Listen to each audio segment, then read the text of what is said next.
अगर आप एक सोलर पैनल के यूज़र हैं, आपके घर पे पहले से सोलर सिस्टम लगा हुआ है या आप रिसेंटली सोलर सिस्टम लेने जा रहे हैं, तो ये वीडियो आपके बहुत मतलब का है। और मेरी आप लोगों से रिक्वेस्ट है कि इस वीडियो को आप बिल्कुल भी स्किप ना करें, लास्ट तक देखें। और ये वीडियो इसलिए भी है कि मैंने अभी जो अपना एक ऑनलाइन पोल किया था, तो पोल में जो 62% रिजल्ट रहा वो लोगों का इसी सब्जेक्ट पे रहा कि सोलर सिस्टम क्यों फेल होता है, उस बारे में मैं आप लोगों को बताऊं। तो आज ये वीडियो उसी से रिलेटेड है कि आपका जो सोलर सिस्टम है आपने लगवाया हुआ है वो क्यों फेल होता है। एक कड़वी सच्चाई सोलर सिस्टम की मैं आपको बताऊं कि अगर आप 100 लोगों से मिलेंगे कि जिन्होंने अपने घर पे सोलर सिस्टम लगवाया हुआ है, तो उसमें से आपको कुछ भी नहीं तो 60% लोग ऐसे मिलेंगे जो अपने सोलर सिस्टम से सेटिस्फाइड नहीं है। आप उनसे पूछेंगे कि भाई मैं सोलर सिस्टम लगवाना चाहता हूँ, आप अपना फ़ीडबैक दीजिए, तो 60% लोगों का फ़ीडबैक आपको ये मिलेगा कि ये बेकार की चीज़ है। और कुछ लोग यहाँ तक कहेंगे कि सोलर सिस्टम आप लगवा रहे हैं उसका तो आप इंटरेस्ट निकाल के देखिए, जितने रुपए का आपका सोलर सिस्टम लगेगा उतने का तो आप बैंक में डाल देंगे, तो उसके ब्याज में आपका बिजली का बिल चला जाएगा। अलग अलग तरह के लोग हैं, अलग अलग तरह की धारणाएं हैं सोलर के बारे में। तो धारणाएं जो बनी हैं वो इसलिए बन गई क्योंकि जब एक इंसान ने पैसा खर्च किया और पैसा खर्च करने के बाद में उसे रिजल्ट नहीं मिल रहा है, तो नेचुरल सी बात है कि वो कोई भी है, वो आप हैं चाहे मैं हूँ, तो बेसिकली गलती सोलर की नहीं है। गलती है कि हम जो एक ये सोलर, क्योंकि एक लिमिटेड हाथों में है। अभी सोलर का क्या है कि इंडिया के अंदर ना तो सोलर के बारे में बहुत सारी जानकारी है, ना कोई सही जानकारी है, और सोलर के साथ में जो सबसे बड़ी दिक्कत है वो ये है कि उसका जो अवेलेबिलिटी है वो बहुत ज़्यादा नहीं है। जिस हिसाब से हम लोग बाकी सारी चीज़ों को मार्केट से परचेज़ कर सकते हैं, बहुत सारे उस पर यूज़र्स के व्यू हमें मिल जाएंगे, फीडबैक मिल जाएगा, सोलर के साथ में ऐसा कुछ नहीं है। क्योंकि सोलर अभी मात्र इंडिया में 1% लगा है, 1%। गलती क्या है कि जहाँ से हम सोलर लेने जा रहे हैं, मतलब जिस हमने शॉपकीपर के पास गए, हमें माना हमारे इस घर के लिए एक सोलर सिस्टम की रिक्वायरमेंट है, और तो हम एक शॉपकीपर के पास जाते हैं, बोलते हैं कि सर मेरे को एक सोलर सिस्टम लगवाना है। तो वो क्या है, सच बात ये है कि उस शॉपकीपर की भी उतनी गलती नहीं होती है, क्योंकि उसे पता ही नहीं होता है। उसे जो कंपनी वाला आया, सपोज मेरी कंपनी का कोई मेरा सेल्स एग्जीक्यूटिव है, वो एक जाता है शॉपकीपर के पास में, साहब आप हमारा प्रोडक्ट बेचिए, ये बहुत अच्छा प्रोडक्ट है हमारा, ये वो मार्जिन्स अगर उस पर अच्छे हैं तो जो शॉपकीपर है उसको ज़्यादा फ़र्क नहीं पड़ता है, ठीक है रख जाओ भाई, है ना, बेचेंगे आपका। तो उस वजह से वो ये नहीं जानना चाहते हैं कि, या उनको नॉलेज वो प्रॉपर दी ही नहीं जाती है कि सोलर बेसिकली काम कैसे करता है, क्यों फेल होता है, किस तरह ये सोलर का हम लोग मैक्सिमम फ़ायदा उठा सकते हैं। हूँ दीपक चौधरी, और मैं आज आपको 5 ऐसे इम्पोर्टेंट टॉपिक कवर करने वाला हूँ जिनको अगर आपने देख लिया तो इन फ्यूचर आप कभी भी आप अपने घर पे सोलर लगवाएंगे या एग्जिस्टिंग आपका सोलर लगा हुआ है तो आप फाइंड आउट कर लेंगे कि सोलर आपका फेल अगर हो रहा है तो क्यों, और आगे अगर आप फ्यूचर में सोलर लगवाने वाले हैं तो डेफिनेट है कि वो आपका सोलर अच्छा वर्क करेगा और आपको डिसअपॉइंट नहीं होना पड़ेगा सोलर सिस्टम की परफॉर्मेंस से। तो बस ये है कि वीडियो को आप आखिर तक देखिएगा, और वीडियो पसंद आए तो वीडियो को लाइक ज़रूर कीजिएगा, शेयर कीजिएगा ज़्यादा से ज़्यादा लोगों तक। तो फ्रेंड्स, जो सबसे पहला मैं इसमें टॉपिक कवर करूँगा वो टॉपिक है कि सोलर सिस्टम में जो हमारा चूज ऑफ सोलर मॉड्यूल, मतलब आखिर जो हम सोलर सिस्टम जो हम जाते हैं शॉपकीपर के पास में लेने, उसमें जो हम चूज कर रहे हैं क्या वो हम सही चीज़ चूज कर रहे हैं। देखिए, हम इंडिया में रहते हैं, या इंडिया से बाहर के भी जो मेरे व्यूअर्स देख रहे हैं, मुझे देखते हैं, तो इंडिया से बाहर भी, तो बेसिकली मैं फ़िलहाल इंडिया की बात कर रहा हूँ। इंडिया के अंदर क्या है कि एटमॉस्फेयर एक जैसा नहीं होता है, पूरी इंडिया में अलग अलग लोकेशन पे अलग अलग तरह का एटमॉस्फेयर है। अब क्या है, हम जो इंडिया में सबसे ज़्यादा पैनल बिकता है वो पोली पैनल बिकता है। तो पोली पैनल के साथ में जहाँ हमारा एक नॉर्मल है, हम अगर मिडिल इंडिया की बात करें तो ठीक है वहाँ पे, पर अगर हम लोग साउथ में चले जाएँ, नॉर्थ इंडिया के ईस्ट इंडिया की तरफ चले जाएँ हम, तो क्या है कि वहाँ पे जो टेम्परेचर है वो बहुत ज़्यादा हो जाते हैं। तो उस कंडीशन में क्या है कि जो हमारा पोली पैनल है वो बेटर परफॉर्म करता ही नहीं है। तो सबसे पहले हमें जो पैनल लेना चाहिए वो अपने वेदर कंडीशंस को देख के लेना चाहिए कि अगर जहाँ पे बहुत ज़्यादा गर्म मौसम है, जहाँ पे बहुत ज़्यादा गर्मी रहती है, बहुत ज़्यादा टेम्परेचर हाई रहते हैं, वहाँ पे पोली पैनल नहीं लेने चाहिए। अब मेरे बहुत सारे व्यूअर्स का ये कहना होगा कि सर आप ये क्या कह रहे हैं, हम तो पैनल लेने जाते हैं तो हमसे अगर हम बता भी देते हैं शॉपकीपर को कि साहब मोनो हमें चाहिए, हमें पोली चाहिए ही नहीं, तो बोलते हैं कि पोली तो बहुत ज़्यादा धूप अगर रहती है तो पोली अच्छा काम करता है, मोनो तो ठंडे इलाकों के लिए बना है। तो बस यहीं पे हम लोग फेल हो जाते हैं। वो बिल्कुल गलत बात है। मैं अपनी प्रीवियस वीडियोज़ में भी आप लोगों को बता चुका हूँ कि सबसे पहले जहाँ पे ज़्यादा टेम्परेचर रहते हैं वहाँ पे हमें मोनो पे जाना चाहिए। मोनो के अंदर लेटेस्ट में इनोवेशन हो चुके हैं, मोनो पार्क बायफेशियल, आप कोई भी जा सकते हैं, किसी को भी ले सकते हैं। पर आप उन इलाकों के लिए पोली पैनल प्रेफर्ड नहीं करूँगा मैं। पोली पैनल अगर आपने लिया है तो वहाँ पे वो आपको बेटर परफॉर्मेंस नहीं मिलेगी। इसी में ही मैं कवर करूँगा कि हम लोग एक और ये होता है रूमर क्या है मार्केट में कि जितने हम छोटे साइज़ का पैनल लेंगे उतना ज़्यादा अच्छा है, इसलिए भी हमारा सोलर सिस्टम फेल हो जाता है। अब क्या है, हमें गए 1 किलोवाट लेना है। अब शॉपकीपर बोलेगा कि साहब आप एक काम कीजिए, 100 वाट के 10 पैनल ले लीजिए या 150 वाट के आप 6 पैनल ले लीजिए। तो अब क्या है कि उनको ये लगता है, उसका फ़ायदा ये बताया जाएगा कि सर अगर आपका पैनल टूट गया तो यहाँ एक पैनल का नुकसान है आपको केवल, अब दूसरा पैनल आपका मिल जाएगा, आप कम पैसे में मिल जाएगा। बड़ा पैनल आप लोगे तो टूटेगा तो पूरे का नुकसान होगा। बेसिकली जितनी भी ज़्यादा हम लोग पैनल को, छोटे पैनल को हम कनेक्ट करेंगे उसमें क्या एनर्जी लॉसेस होंगे हमारे। अब एनर्जी लॉसेस होंगे जो वायर टू वायर हम जोड़ रहे हैं, एक पैनल से दूसरे पैनल में जोड़ रहे हैं। हमारा 100 वाट का पैनल है, अब उसको हम बहुत सारे पैनल्स को जोड़ के हम एक सिस्टम बना लेते हैं, तो वो भी एक हमारे फेलियर का एक रीज़न है। 100 वाट के, 150 वाट के बहुत सारे पैनल आपने एक जगह लगा दिए, वो आप ना लगाएं। उससे बेहतर है कि जो भी मैक्सिमम साइज़ का आपको पैनल मिल रहा है, एक जगह एक पैनल है, एक फ्रेम के अंदर है, ज़्यादा प्रोडक्शन आपको मिल सकता है। आप 100 वाट के बहुत सारे पैनल आप लगा रहे हैं तो नेचुरल सी बात है कि आपके जो परफॉर्मेंस है, जो आपके सिस्टम का परफॉर्मेंस है, उसके अंदर आपको डिडक्शन मिलना ही मिलना है, नो डाउट। तो पहला रीज़न ये है। दूसरे रीजन पे हम लोग बात करें, अगर हम लोग ऑफ ग्रिड में जाएँ, ऑफ ग्रिड सिस्टम में जाएँ, तो होता क्या है कि हम लोग क्या करते हैं कि सब हमने सोलर सिस्टम लगा लिया, हमारे छत पे हमने 2 किलोवाट का सोलर सिस्टम लगवाया हुआ है और हमारा सिस्टम चल रहा है, पर हमारे बिजली का बिल कम नहीं हो रहा है, तो भी कि कोई फ़ायदा नहीं है सोलर सिस्टम लगवाने का। अब उसमें क्या होता है, उसमें ये होता है कि जो आपका एग्जिस्टिंग आपका इन्वर्टर बैटरी लगा हुआ है, वो इन्वर्टर बैटरी को ही आप सोलर में कन्वर्ट करा लेते हैं। अब उसमें क्या होता है कि बीच में जो आपका इन्वर्टर बैटरी लगा हुआ है, ठीक है, अब बीच में आपने एक PWM कंट्रोलर या MPPT कंट्रोलर आपने बीच में लगवा लिया। बहुत सारे मेरे व्यूअर्स का ये होता है कि सर मेरे को एक MPPT कंट्रोलर चाहिए, तो ये भी इसकी वजह से भी आपके बिजली के बिल कम नहीं होते हैं। क्योंकि ठीक है, आपने बीच में एक PWM कंट्रोलर लगा लिया या आपने एक MPPT कंट्रोलर लगा लिया, ठीक है, कोई दिक्कत नहीं है।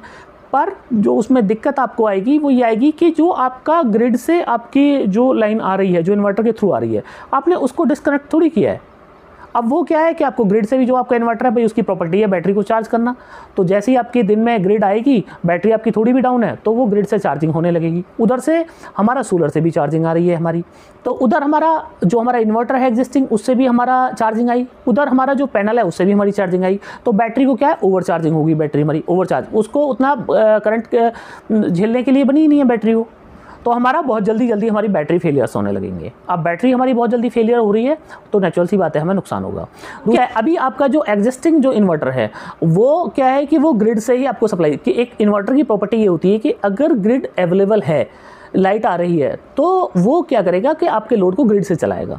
तो आपका लोड ग्रिड से चल रहा है, बैटरी भी ग्रिड से चार्ज हो रही है, एडिशनली आपकी चार्जिंग जो है वो बैटरी में सोलर से आ रही है। तो ये भी एक वजह है कि जिसकी वजह से सोलर सिस्टम फेल हो जाता है, आपका जो बिजली का बिल है वो कम नहीं होता है।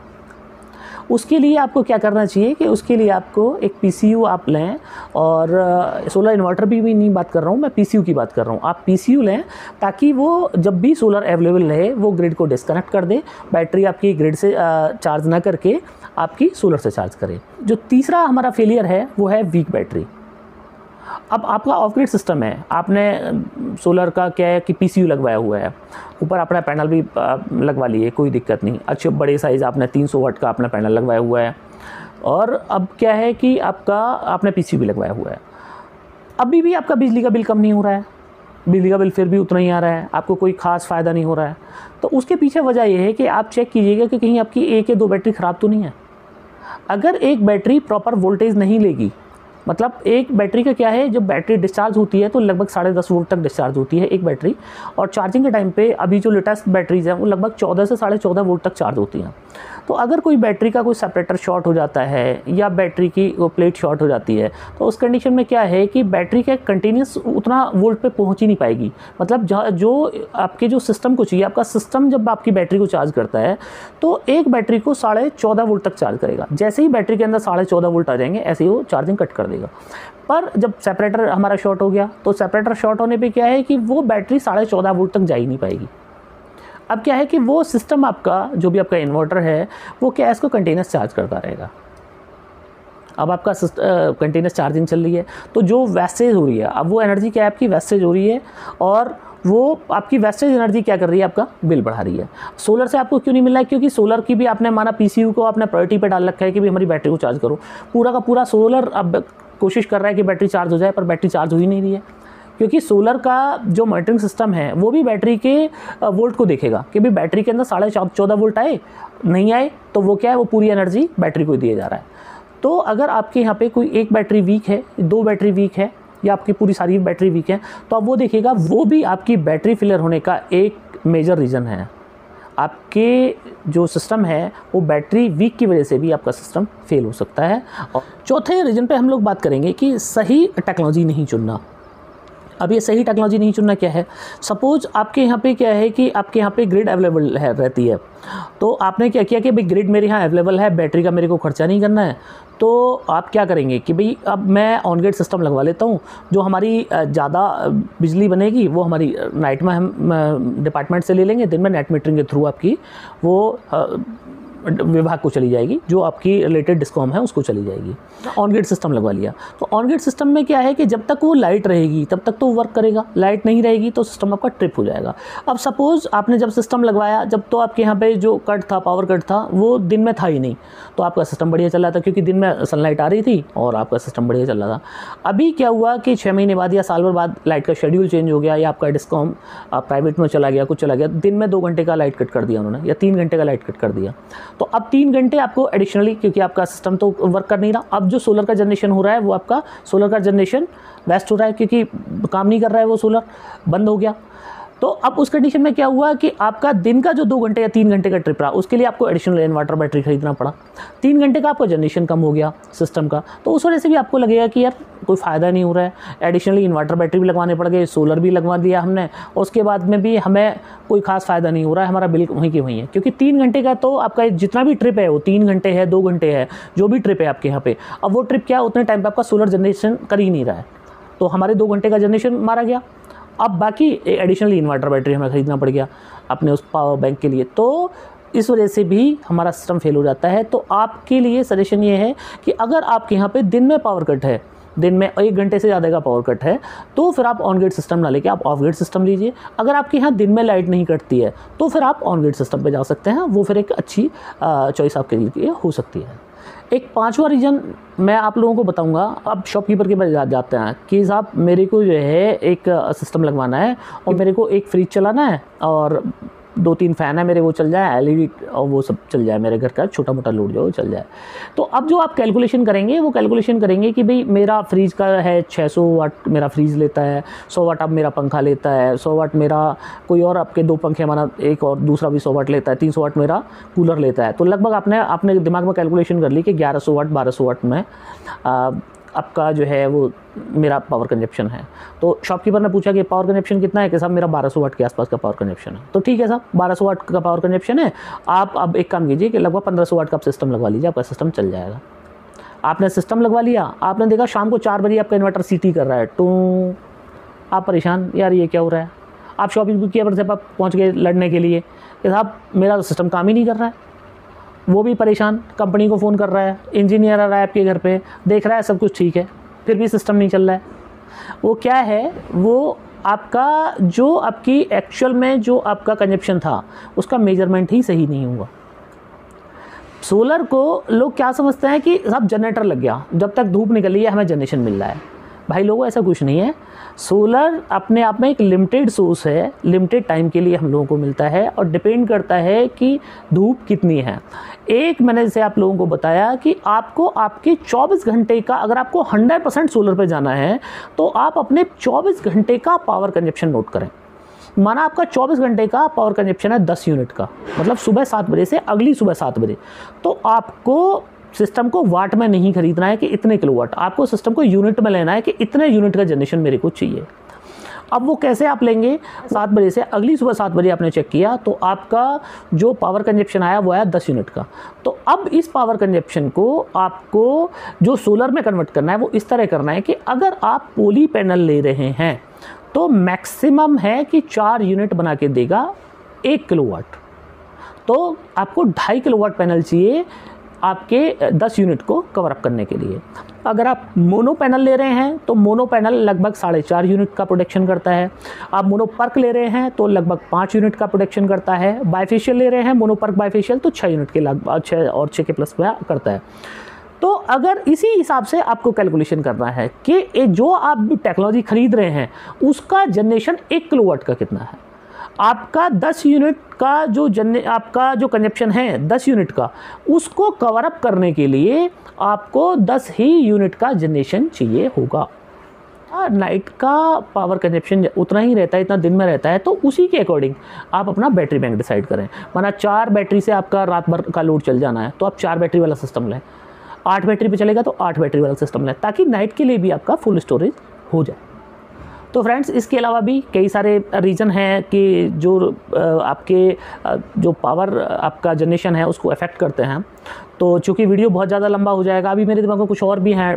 चीज़ें, वीडियो पर बहुत ज़्यादा लंबा हो जाएगा, लेंथी हो जाएगा, आप लोग स्किप करोगे, देखोगे नहीं इसको, तो फिर कोई फ़ायदा नहीं है। आप चाहोगे तो इसी का पार्ट 2 मैं बना दूंगा कि अभी कुछ और भी हैं चीज़ें कि जिनकी वजह से भी हमारा जनरेशन जो है वो अफेक्ट करता है और हमारा सिस्टम जो है वो फेल होता है। तो अगर आप चाहेंगे कि इसका पार्ट 2 मैं बनाऊं तो मेरे को कृपया आप वो कमेंट बॉक्स में लिखिएगा कि मैं इसका पार्ट 2 भी आपको बना के दूं, तो मैं आपको इसका पार्ट 2 भी बना के दूंगा। और आप लोगों से मेरा वही है रिक्वेस्ट कि आप लोगों को वीडियो अच्छा लगा तो कृपया वीडियो को लाइक ज़रूर करें, ज़्यादा से ज़्यादा लोगों तक शेयर करें, और आपने अभी तक हमारा चैनल सब्सक्राइब नहीं किया है तो कृपया चैनल को सब्सक्राइब करें। आपने आखिर तक वीडियो देखा उसके लिए आपका बहुत बहुत धन्यवाद।